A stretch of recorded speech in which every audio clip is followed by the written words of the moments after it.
like everything else, smile. For young couples, the months leading up to the birth of a first child is a nervous enough time. What's going on, baby girl? Yeah. But this past winter, as Casey Cooper and Mary Doherty prepared for the arrival of little Lila, they were simultaneously searching for their first home in Duluth. Got in contact with the realtor in December, thinking we'd have plenty of time to get a house by the time our lease was up, which was in July. So we started in December and we put in maybe 5 different offers. 5 misses and 3 months later, the couple was still without a house and a baby due date weeks away. It's just demoralizing. So a house would go on the market and it would be gone in a day and a half. There's just not a lot of inventory. Inventory, Duluth's forever problem. This new single-family home construction site in the Kenwood neighborhood, one of just a few in a city that has limited places to build, few contractor options, and a very old housing stock. According to the city, in the last 10 years, 389 new single-family homes have been built, but 353 such homes have been demolished. That means Duluth's seen a net gain of just 36 houses in a decade. And the ones that do go up have to overcome stiff headwinds in the form of red tape and high costs. You gotta have patience. Sean Hollenkamp's new home is being built at this Kenwood site. It's been a 2-year process to reach this point. His subcontractor says it shouldn't be that way. A project like this should be permitted in less than 2 weeks. In Duluth, there's more to the permitting process, which means there's more people that have to review each and every part of the permit, which causes delays and honestly confusion. Daryl Johnson, who has projects both inside and outside Duluth, says in addition to complications at City Hall, few developers want to take on the sky-high cost of building in Duluth.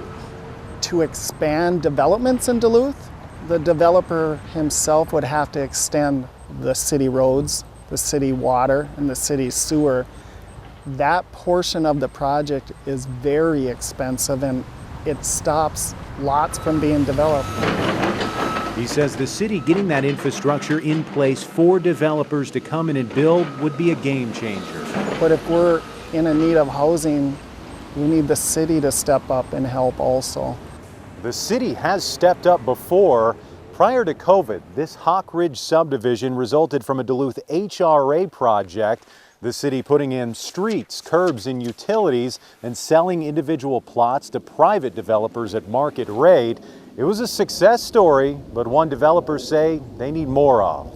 Well, I do think we could look at it. Duluth's Planning and Economic Development Director Chad Ronchetti says in addition to it being a spendy venture, it's also risky.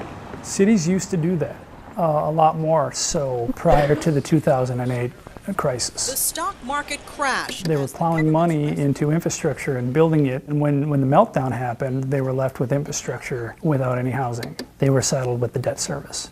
And so there's been a real fear ever since then to shoulder the burden, the cost burden of infrastructure to stimulate housing development. But Duluth's business community needs new housing right now to attract new employers to the area, which is why they might soon take matters into their own hands. We have a manufacturer in our community that had 33 positions and candidates that had expressed interest that they were ready to hire, that turned down those job opportunities in our community because they couldn't find adequate housing. Rachel Johnson is CEO of Apex, a nonprofit aimed at attracting, expanding, and retaining business in our region. Its executive committee is made up of leaders of the region's largest employers tired of having nowhere for new employees to live. Employers are very frustrated and they're concerned, about the future of their businesses. They said, we need Apex's help on this. So Apex is launching something they say has never been done in this region. It's called the Northland Housing Partnership.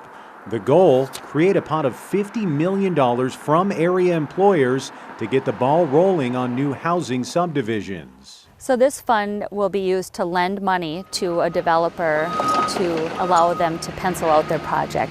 Johnson says so far there are 6 employers interested in committing to the fund. Leaders at Essentia and St. Luke's confirmed to us they're involved in very early discussions of the partnership that could spark new developments in areas like Rice Lake. The Quick Trip property on the corner of Rice Lake and Martin Road, that's a great location for multifamily and single family. Across Martin Road is the Boomtown property. They're wanting to sell that property. The possible partnerships getting rave reviews from city leaders who say the housing crisis will only be solved if everyone pitches in to help. I think it's awesome. If we can really work to solve the housing crisis, I think we have some really great things in store. Solutions that would also be appreciated by young couples like Casey and Mary. More inventory would be huge. Fortunately, they landed this new home just before Lila was born. Housing stress they hope their baby daughter won't someday experience herself. You just got to learn to be patient, you know.